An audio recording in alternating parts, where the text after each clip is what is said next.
perhaps why we are seeing this weakness there today, but perhaps we can get his thoughts. Ben Brun from the Australian Stock Report joins us live from our Sydney CBD studio.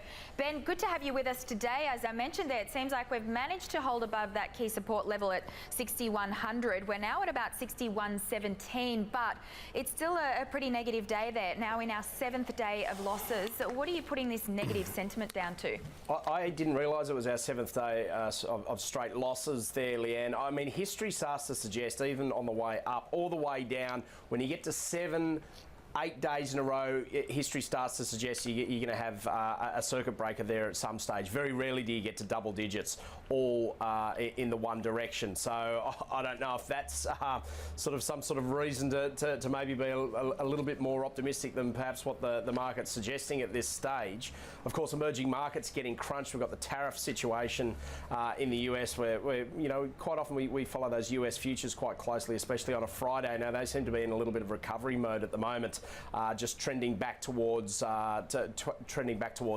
So it'll be interesting to see our reactions from there. But we've been a real whipping boy, obviously, given our proximity to China and how important it is, and of course, you know, rightly or wrongly lumped in with the emerging market space. So look, there's really been nowhere to run and hide, and you know, September and October, historically and traditionally, are weak months. We've flagged the possibility and the probability of a pullback. We've said that in previous weeks on Sky News Business, of course. Might have caught us a little bit by surprise how early it's come, and we thought that there were other factors to bring into consideration of a pullback. Of course, our own political situation here. We'll be watching those the news polls very, very closely to see how close Labor's actually getting, and of course valuations in the US, and of course the regulation aimed against some of the tech names is not helping the scenario. So it's a bit of a cocktail of factors, but you know, I mean, the Dow Jones at least is still hovering near 26,000 points. It really is centered around the tech selling at this stage, but of course, you know, everyone watching and waiting with bated breath about what is going to happen with this trade war situation. So look, we think that the sell-off is likely to continue, but it's not a GFC Part 2 event, we don't think, at this stage, and we think that, you know, later in the year we'll be certainly have the checkbook at the ready and ready to pick up some of these beaten up names, but probably, you know, now is not the time. You probably need to be safe, you need to be lightening your portfolios, trimming your positions, using CFDs, using options, or even using a hedge fund. We have access to all the above for our clients, so you know, we're certainly, that's coming with our highest recommendation at this stage. It's been a pretty awful week, that's for sure. Look, the Aussie dollar is really getting battered as well, and that's because I guess our close ties there with the Asian region. It's almost been acting as a proxy to what's going on with the escalating trade tensions here because of our economic growth and the link that we do have, I suppose, to the Asian region. So the Aussie dollar seems to be getting caught up in a lot of the selling along with those other emerging market currencies. In recent times, though, a lot of analysts have pointed to the fact that the weakness of the Aussie dollar has actually attracted overseas funding to our Aussie equity market here, and that supported it. It doesn't seem to be the case, though, over the last few sessions. It can work both ways, really. I mean, if the Aussie dollar continues to fall, then yeah, sure, it does make it more attractive for international participants. But if the Aussie dollar drops after they're already invested, you know, they're giving up a lot of the gains that they might see on the market. So it really is a double-edged sword. I mean, obviously we had the growth numbers early in the week, which absolutely shot the lights out. But really, it's all what's happening in the US dollar, not so much what's happening in the Aussie dollar. Of course, it takes two to tango. So, you know, it is another piece of the puzzle. It can make it more attractive, but it can also detract from that attractiveness, if you know what I mean, because you're sort of up against it if the dollar continues to fall while you're already invested. Can we talk about some of the stocks that are actually moving today? One of those on the downside, and look, that goes in line with what we're seeing broadly in the healthcare space. All sectors actually in negative territory at the moment, but it is healthcare that's coming under the greatest pressure. It's down 1.8%. Largely, well, a large part of that really is because of CSL. It's down 2.7%, $211 at the moment. Is this because it's linked pretty closely with what's going on with currencies, or what do you put that weakness down to? Well, a weak currency should really support CSL. So no, I don't buy into that theory. I mean, you know, how many times do we see CSL down 6% in a couple of sessions? I mean, people always lament that you can never get a piece of the action because it's just up and up and up and up and never comes back. Now, would I be waiting out and buying CSL at these levels? Look, I mean, there's such a thing as dollar cost averaging. I mean, maybe you could dip a toe in the water at the moment, but I suspect that we might see the whole market back at lower levels, maybe starting with a 5 handle in the next couple of months, and that will only mean that CSL will have to come back with it given its weighting. But, you know, has it changed the business? No. What we're seeing at the moment change CSL its profitability? Not really. What we're seeing is multiple erosion. The value that it trades at, it always trades at a premium to the rest of the market, is coming back a little bit, and so you know, you can lump them in rightly or wrongly with a lot of the tech stocks, and that's really going to be sort of ground zero if we see a correction. If we saw a 10 or 20% correction on Wall Street and here, they're going to be the names that are hit hardest. And certainly CSL, it's not one that we're recommending, but it's always one we'd like to recommend.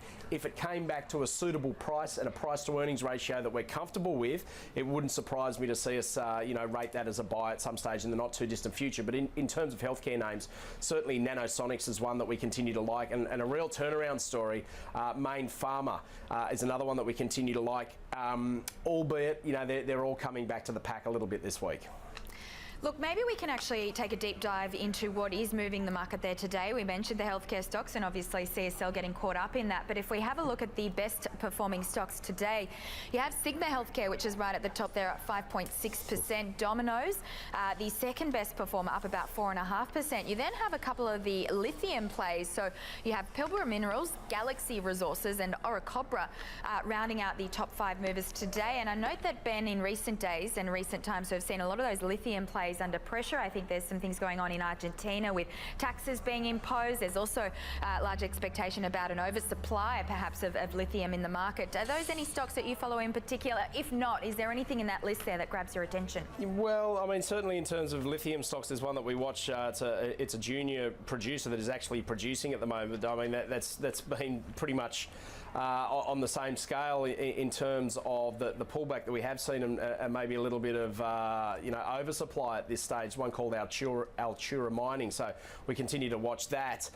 Domino's Pizza, I mean, that's been up and down like a yo-yo since earnings season, so that one's certainly been interesting. And Sigma, I mean, you know, keeping it in perspective, they got, you know, the floor was mopped with them yesterday, but it's, you know, it's not as if we're fresh out of ideas. I mean, you know, certainly we're looking at a lot of these stocks, and we're just being very cautious. I mean, we can't emphasise that enough, because, I mean, you can dollar cost average, you can start today, but you know, we're of the belief that it's probably going to come down a little bit harder. But of course, it's nice to see some of those stocks doing quite well. As I said, they've all got interesting stories, and some of them, I think, Orocobre and Galaxy, some of the most shorted stocks on the market. So, and Domino's you could throw into that mix as well, and probably even Sigma. There you go. There might be some short covering actually going on today. That might be a thematic playing out. Yeah, good point. All right, let's switch across to the worst performers. You have Incitec Pivot, which is right down the bottom there, almost 5% lower. In fact, you have Beach Energy, Illumina, Southern Cross Media and Infigen Energy rounding out the bottom 5 performers there today. There you have it. And Incitec Pivot was out with an update this morning. I'm not sure if you were across this one, but really going to, I guess, pretty challenging conditions at the moment, certainly for a lot of those agricultural stocks and the drought. They've lowered their distribution margins in both New South Wales and Queensland. So speaking of those stocks, I guess, to be cautious on, that is probably a sector that you should be pretty cautious on, particularly given those ongoing challenging conditions. Yeah, definitely. Although we had GrainCorp actually upgrade their earnings yesterday on the back of the drought because of the higher wheat prices. So there you go. Yeah, it's not surprising.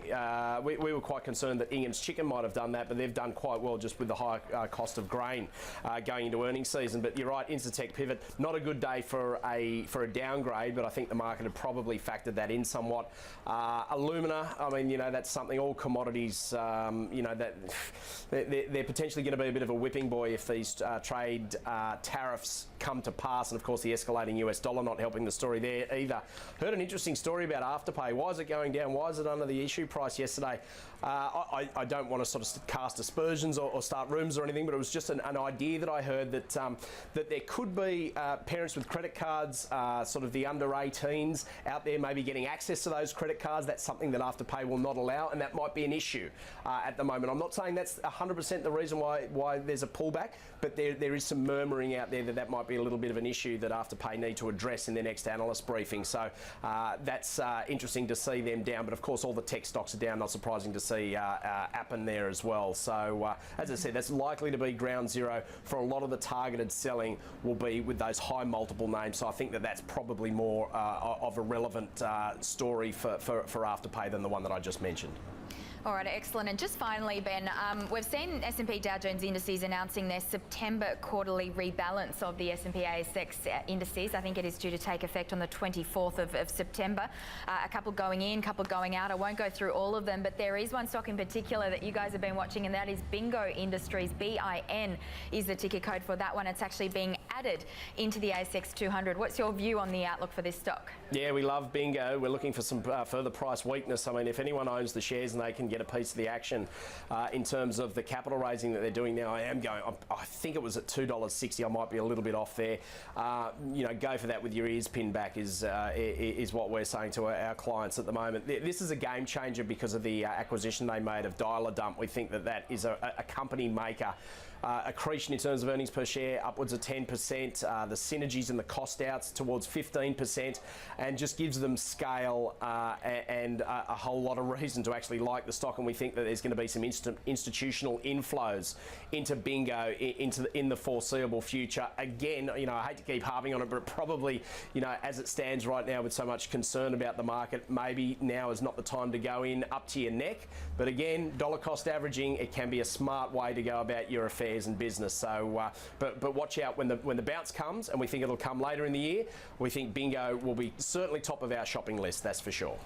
All right, fantastic. Well, always great speaking with you, Ben. We really appreciate your analysis today. Thanks so much for your time, and hope you have a great weekend.